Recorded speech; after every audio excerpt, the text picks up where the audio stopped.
ശ്രീ യുവരാജ് ഗോകുൽ, BJP-ക്കെതിരെയാണ് ആദ്യം തന്നെ ഹാഷിം അരിയിൽ ആരോപണങ്ങൾ ഉന്നയിക്കുന്നത്. ഈ കേന്ദ്ര സർക്കാർ BJP-യൊക്കെ രാഷ്ട്രീയ പ്രതിയോഗികളെ വകവരുത്താൻ വേണ്ടി ആയുധങ്ങളായി ED ഉപയോഗിക്കുന്നു എന്നാണ് ചില ഉദാഹരണങ്ങൾ കാണിച്ചുകൊണ്ട് അദ്ദേഹം പറയുന്ന സാഹചര്യം ഉണ്ടായത്. നോക്കൂ, കഴിഞ്ഞ ദിവസം വീണയുമായി ബന്ധപ്പെട്ട, റിയാസുമായി ബന്ധപ്പെട്ട 7 ഇടങ്ങളിൽ നടന്ന റെയ്ഡ്. ആ റെയ്ഡിൽ 7 സുഹൃത്തുക്കളുടെ വീടുകളിലാണ് റെയ്ഡ് നടന്നത്. അവിടെ കണ്ടെത്തിയത് 20 കോടി രൂപയുടെ ഇടപാട് നടന്നിരിക്കുന്നു എന്ന വിവരം ഇഡിക്ക് ലഭിക്കുകയാണ്. അത് സാധൂകരിക്കുന്ന ചില തെളിവുകൾ കൂടി ഇഡിക്ക് ലഭിച്ചിരിക്കുകയാണ്. ആ സാഹചര്യത്തിൽ കൂടിയാണ് നമ്മൾ ഈ വീണയ്ക്ക് ഹവാല ഇടപാടോ എന്നുള്ള ചോദ്യം ഉയർത്തിയത്. പക്ഷേ അതിനെ രാഷ്ട്രീയമായി പ്രതിരോധിക്കാൻ തന്നെയാണ് ഇടതുമുന്നണിയുടെ നീക്കം എന്നാണ് മനസ്സിലാകുന്നത്. ശ്രീ യുവരാജ് ഗോകുൽ, നോക്കൂ, ശ്രീ ഹാഷിം അല്ലേ അദ്ദേഹത്തിൻ്റെ പേര്? ഹാഷിം പറഞ്ഞ അനുസരിച്ചിട്ട് ഹാഷിം BJP കേന്ദ്ര ഗവൺമെൻറ്റിനെതിരെ അല്ല ഹാഷിം പറഞ്ഞിരിക്കുന്നത്. ഹാഷിം പറഞ്ഞിരിക്കുന്ന പ്രധാനമായിട്ടും ED ഉദ്യോഗസ്ഥർക്കെതിരായിട്ടാണ് ഹാഷിം പറഞ്ഞിരിക്കുന്നത്. ശ്രീ ഹാഷിമിന് ഞാൻ 2 വാർത്ത അങ്ങോട്ട് ഇപ്പോൾ വേണമെങ്കിൽ ഞാൻ നീലിമയ്ക്ക് വേണമെങ്കിൽ അയച്ചു തരാം. ഓക്കെ, അയച്ചു കഴിഞ്ഞാൽ അത് ഒന്ന് ഓണായി വന്നോട്ടെ. 2 വാർത്തകൾ ഞാൻ അയച്ചു തരാം. ഒന്ന് വന്നിരിക്കുന്നത് 18 മണിക്കൂർ മുമ്പ് വന്നിരിക്കുന്ന ഒരു വാർത്തയാണ്. ആ വാർത്തയിൽ പറയുന്നത് തലശ്ശേരി കേസിൽ പ്രതിയാക്കുമെന്ന് ഭീഷണിപ്പെടുത്തി തമിഴ്നാട് ഗൂഡല്ലൂർ സ്വദേശിയിൽ നിന്ന് കൈക്കൂലി വാങ്ങിയ മുൻ SIക്ക് 7 വർഷം തടവും 50,000 രൂപ പിഴയും. ആ മുൻ സബ് ഇൻസ്പെക്ടറാണ്, അദ്ദേഹത്തിൻ്റെ പേര് റെജി ജെയിംസ് എന്നാണ്. അതുപോലെ തന്നെ മറ്റൊരു വാർത്ത, 20,000 തന്നാൽ കോടതിയിൽ അനുകൂല റിപ്പോർട്ട് കൊടുക്കാം, പ്രതിയിൽ നിന്ന് കൈക്കൂലി വാങ്ങിയ ഉദ്യോഗസ്ഥൻ പിടിയില്ല, അദ്ദേഹത്തിൻ്റെ പേര് താജുദ്ദീൻ എന്നോ മറ്റോ ആണ്. അതുകൊണ്ട് ഇനി മുതൽ കേരള പോലീസ് ആരെ അറസ്റ്റ് ചെയ്യാൻ പാടില്ല എന്ന് പറഞ്ഞു കഴിഞ്ഞാൽ ഹാഷിം സമ്മതിക്കുമോ? കേരള പോലീസിനകത്ത് കൈക്കൂലി വാങ്ങുന്ന ഒരുപാട് ഉദ്യോഗസ്ഥരുണ്ടാകുന്നത്. നമ്മൾ ഓരോ സ്റ്റേഷനിലേക്ക് കയറിപ്പോയി കഴിഞ്ഞാൽ 500, 1000 ഒക്കെ വാങ്ങിക്കുന്ന ഒരുപാട് പോലീസ് ഓഫീസർമാരുണ്ടാകും. അതുകൊണ്ട് നാളെ മുതൽ കേരള പോലീസ് ഒരാളെ അറസ്റ്റ് ചെയ്യാൻ പാടില്ല എന്ന് എല്ലാ പ്രതികൾക്ക് വേണ്ടി വാദിക്കുന്ന ആൾക്കാർ ചെന്നിരുന്ന് വാദിച്ചു കഴിഞ്ഞാൽ നമുക്ക് നാട്ടിൽ നിയമ സംവിധാനം എങ്ങനെയാണ് മുമ്പോട്ട് പോവുക? നോക്കൂ, നിങ്ങൾക്ക് ഒരു കേസുമായിട്ട് കേസിനകത്ത് നിങ്ങൾക്ക് ബന്ധമില്ല എന്നുണ്ടെങ്കിൽ നിങ്ങൾ ചെയ്യേണ്ടുന്ന കാര്യം ആ കേസിൻ്റെ മെറിറ്റിൽ നിന്നുകൊണ്ട് വാദിക്കുക എന്നുള്ളതാണ്. അല്ലാണ്ട് ഏതെങ്കിലും ആശുപത്രിയിൽ പോയപ്പോൾ ഡോക്ടറുടെ കൈപ്പിഴ കൊണ്ട് ഒരു രോഗി മരിച്ചുപോയി, അതുകൊണ്ട് ഇനി മുതൽ ഞങ്ങൾ ഒരു ആശുപത്രിയിലും പോകില്ല എന്ന് അസന്നിഗ്ധമായിട്ട് നമുക്കങ്ങ് പ്രഖ്യാപിക്കാൻ വേണ്ടിയിട്ട് സാധിക്കുമോ? ഇല്ലല്ലോ. ഇപ്പോൾ നിങ്ങൾ വലിയ ലഹരി വിരുദ്ധ പോരാട്ടം നടത്തുന്ന ആൾക്കാരല്ലേ. കഴിഞ്ഞ ദിവസം MDMA ആയിട്ട് പിടികൂടി ആരാ? നിങ്ങളുടെ DYFIയുടെ ജില്ലാ സംസ്ഥാന നേതാവിനെയല്ലേ പിടികൂടി. അതുകൊണ്ട് DYFIക്കാർ മുഴുവൻ ഇനി അങ്ങനെയാണ് എന്ന് നമുക്ക് സ്ഥാപിച്ചെഴുതാൻ വേണ്ടിയിട്ട് സാധിക്കുമോ? നോക്കൂ, നല്ലതും ചീത്തയായിട്ടൊക്കെ ഉള്ള ആൾക്കാർ എല്ലായിടത്തും ഉണ്ടാവും. ഞങ്ങളിവിടെ ആവശ്യപ്പെട്ടതെന്നാണ് ഈ കേസിൻ്റെ ബേസിൽ നിന്ന് നിങ്ങളൊന്ന് സംസാരിക്കൂ. ഞാൻ നിങ്ങളോട് ആവശ്യപ്പെടുന്നത്, നിങ്ങൾ ഈ കേസിൻ്റെ ബേസിൽ നിന്നുകൊണ്ട് ആ കേസിൻ്റെ മെറിറ്റ് എന്താണെന്നുള്ള കാര്യം ഒന്ന് സംസാരിക്കാമോ?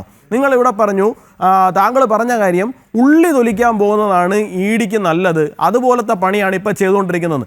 ഞങ്ങൾ പറയുന്നതും അത് തന്നെയാണ്.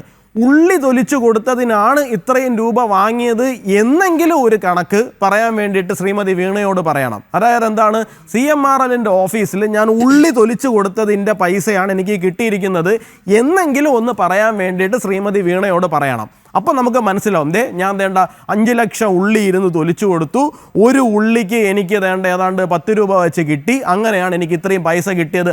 അങ്ങനെയെങ്കിലും ഒരു സേവനം പറയാൻ വേണ്ടിയിട്ടുണ്ടാവും. ഇത് ഒരു സേവനവും കൊടുത്തതായിട്ട് പറയാൻ വേണ്ടിയിട്ടില്ല, അവർക്ക് തന്നെ പറയാൻ വേണ്ടിയിട്ടില്ല.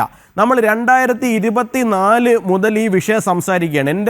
എൻ്റെ ഓർമ്മ ശരിയാണെങ്കിൽ 2.5 കൊല്ലമായി നമ്മൾ ഈ വിഷയം സംസാരിക്കാൻ തുടങ്ങിയിട്ട്. 1000 ദിവസത്തോളം ആകുന്നു നമ്മൾ ഈ വിഷയം സംസാരിക്കാൻ തുടങ്ങിയിട്ട്.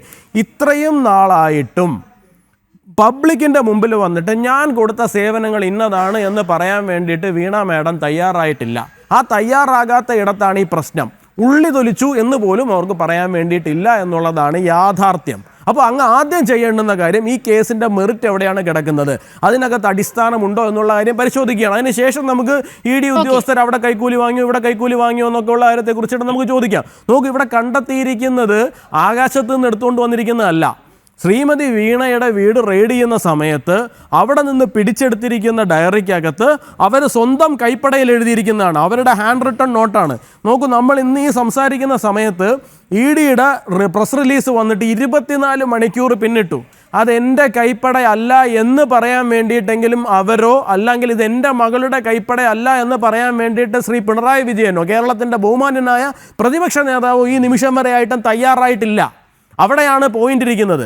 അവരിതുവരെയും അത് പുറത്തേക്ക് വന്നിട്ട് പോട്ടെ, അല്ലെങ്കിൽ മുഹമ്മദ് റിയാസ് വന്നിട്ട് പറഞ്ഞു ഇതെൻ്റെ ഭാര്യയുടെ കൈപ്പടയല്ല എന്ന്. നോക്കൂ, ഇവിടെ നമുക്ക് ഫോറൻസിക് ഉൾപ്പെടെയുള്ള എല്ലാ സംവിധാനങ്ങളും ഉണ്ട്. ഇത് തൻ്റെ കൈപ്പടയിലും താൻ എഴുതി വെച്ചതല്ല എന്നുണ്ടെങ്കിൽ പറയാം.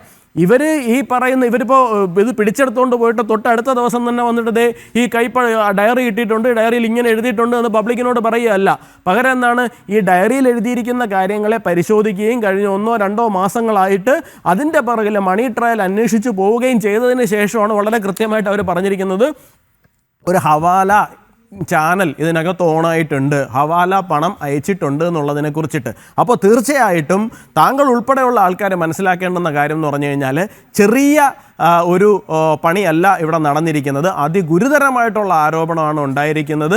അത് അന്വേഷണത്തിൻ്റെ ഭാഗമായിട്ട് അവർക്ക് കണ്ടെത്താൻ സാധിച്ചിരിക്കുന്നത് നിലവിൽ.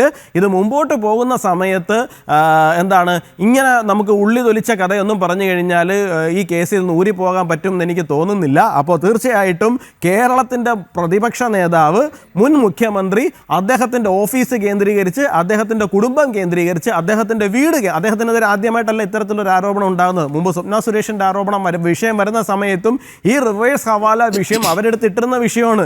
ഇപ്പോൾ അത് സാധൂകരിക്കപ്പെടുകയാണ്, ഇത് തെളിഞ്ഞു വരികയാണ്. ആ തെളിവ് പുറത്തു നിന്ന് കണ്ടെത്തിയിരിക്കുന്നതല്ല, പകരം ശ്രീ പിണറായി വിജയൻ്റെ വീട്ടിൻ്റെ അകത്ത് നിന്ന് കണ്ടെത്തിയിരിക്കുന്ന തെളിവിൻ്റെ അടിസ്ഥാനത്തിലാണ് ഈ കേസ് ഇപ്പോൾ മുമ്പോട്ട് പോയിക്കൊണ്ടിരിക്കുന്നത്. ഈ കേസിനകത്ത് ഗ്രൗണ്ടുണ്ട്, പബ്ലിക് കണ്ടുകൊണ്ടിരിക്കുന്നുണ്ട്, ജനം കാണുന്നുണ്ട്. നിങ്ങളുടെ പാർട്ടിക്കാർക്ക് പോലും ഈ വിഷയത്തിനകത്ത് പൂർണ്ണമായിട്ട് കൺവിൻസ് ചെയ്യാൻ നിങ്ങളെ കൊണ്ട് സാധിച്ചിട്ടില്ല. അപ്പോൾ അതുകൊണ്ട് തന്നെ ദയവ് ചെയ്ത് ഇത്തരത്തിലുള്ള വാദഗതികളുമായിട്ട് മുമ്പോട്ട് പോകരുതെന്ന് അങ്ങയോട് അഭ്യർത്ഥിക്കുകയാണ്.